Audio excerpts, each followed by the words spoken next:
अस्सलाम वालेकुम। आज हम बनाएंगे बहुत ही मज़ेदार से करेले गोश्त। अगर आप इसे मेरी दी गई टिप्स और ट्रिक्स के साथ बनाएंगे तो कभी भी कड़वे नहीं बनेंगे। तो चलिए स्टार्ट करते हैं। अस्सलाम वालेकुम। आज हम बनाएंगे करेले गोश्त और उसके लिए मुझे जो चीज़ें चाहिए, 700 ग्राम्स मैंने लिया है मटन, 1.5 मैंने लिए हैं ऑनियन, इनको काट लिया है। एक पूरी कली है लहसुन की, इसको भी सेंटर से मैंने कट लगा लिया है। 5 से 6 अदद हैं टमाटर, 1.5 टेबल स्पून है हमारे पास रेड चिली पाउडर, 1 टीस्पून हल्दी, 1.5 टेबल स्पून है हमारे पास पिसा हुआ धनिया, नमक हस्बे ज़रूरत, लहसुन 1 टेबल स्पून। हमने करेले लिए हैं, सारे करेलों को मैंने इसी तरीके से काट लिया और काट के इनको नमक लगाया है। किस तरह से आपने करेलों को काटना है, ये ऊपर से पहले स्किन इसके ये सारे के सारे छिलके उतार लेंगे बारीक बारीक।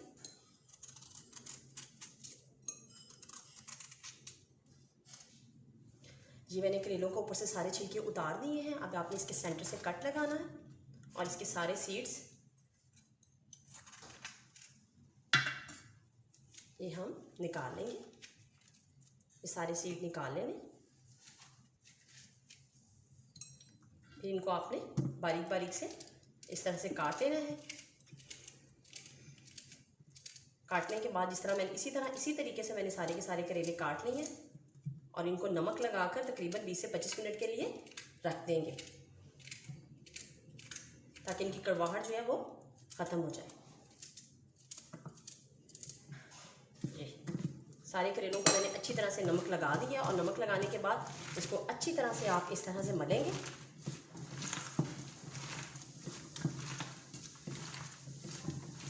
ताकि इनका कड़वा पानी सारे का सारा निकल जाए। ये देखिए, जब तक इसकी झाग बननी नहीं शुरू होगी इसका मतलब है इसमें कड़वाहट मौजूद है। ये देखिए, ये इसका पानी निकलना शुरू हो गया।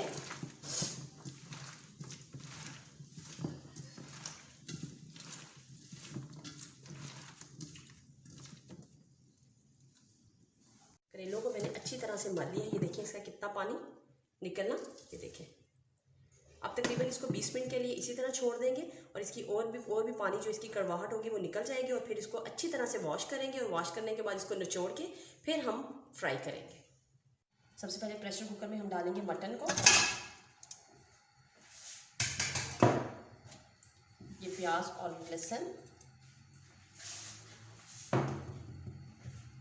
सारे मसाले जाएंगे।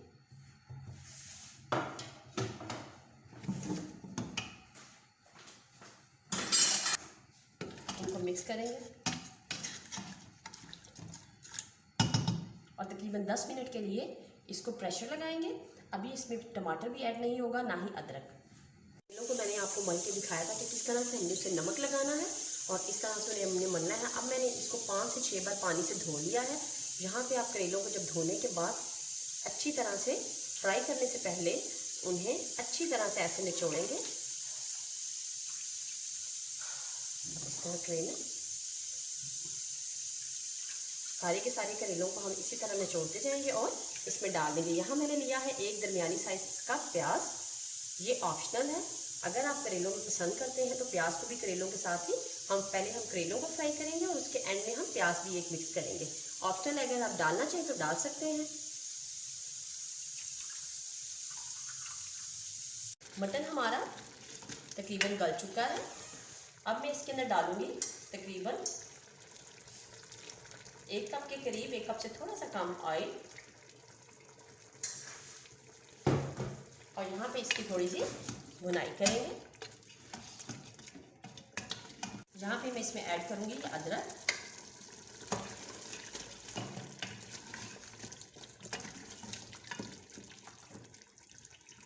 थोड़ा सा इसे 1 से 2 बार पकने देंगे और फिर इसमें ऐड करेंगे ये टमाटर। दूसरी तरफ मैंने एक कढ़ाई के अंदर ऑयल डाला है और उस तरफ हम फ्राई करेंगे करेलों को। फ्लेम को यहाँ पे मैंने मीडियम ही रखा है और ये टमाटर जब तक इसकी स्किन थोड़ी सी नरम हो जाएगी इतनी देर में हम दूसरी तरफ करेंगे अपने करेले फ्राई। हमारा अच्छा सा गर्म हो चुका है और यहाँ पे मैं इसमें डालूंगी करेले।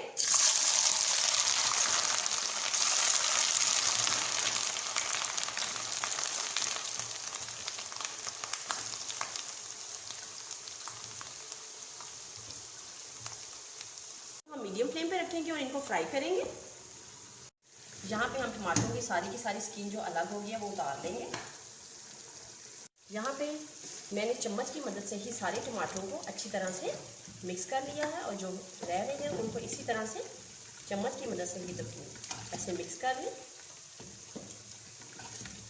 और यहाँ मैं ऐड करूँगी 2 कटी हुई हरी मिर्चें। दूसरी तरफ हमारे करेले फ्राई हो रहे हैं।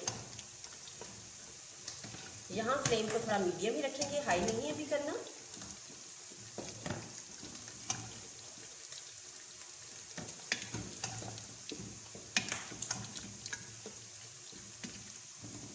अब फ्लेम को थोड़ा सा मैं हाई करने लगी हूँ और 1 से 2 बार इसको अच्छी तरह से भून लेंगे।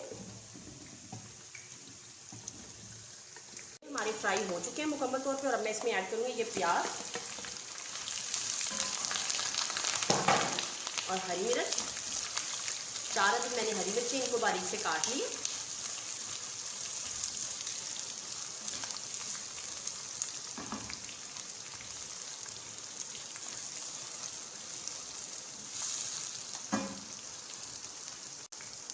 पाँच से 10 सेकंड तक के लिए इसको प्याज को अच्छी तरह से सौते करें इसमें और बस फिर हम इसको ट्रांसफ़र करेंगे मटन में। करेले ऐड करने से पहले देखें कम से कम इतनी ग्रेवी का होना बहुत ज़रूरी है। अगर भुनाई करने के दौरान आपके करेलों का पानी खुश्क हो जाए, भुनाई करने के दौरान इसमें ग्रेवी कम नज़र आ रही हो, तो करेले ऐड करने से पहले तकरीबन थोड़ा सा पानी इसमें ऐड करें, उसको 2 से 3 बार उसमें बबल्स बनने दें और उसके बाद इसमें करेले ऐड करें। थोड़ा सा इसमें ग्रेवी का होना बहुत ज़रूरी है, करेले टेस्टी बनेंगे। यहाँ हम ऐड करेंगे इसमें करेले।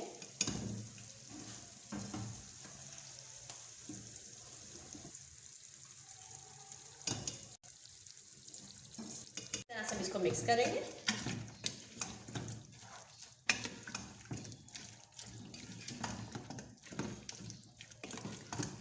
कुछ लोग यहाँ प्याज पसंद करते हैं और कुछ लोग यहाँ प्याजों को ऐड करना पसंद नहीं करते, तो ये ऑप्शनल है।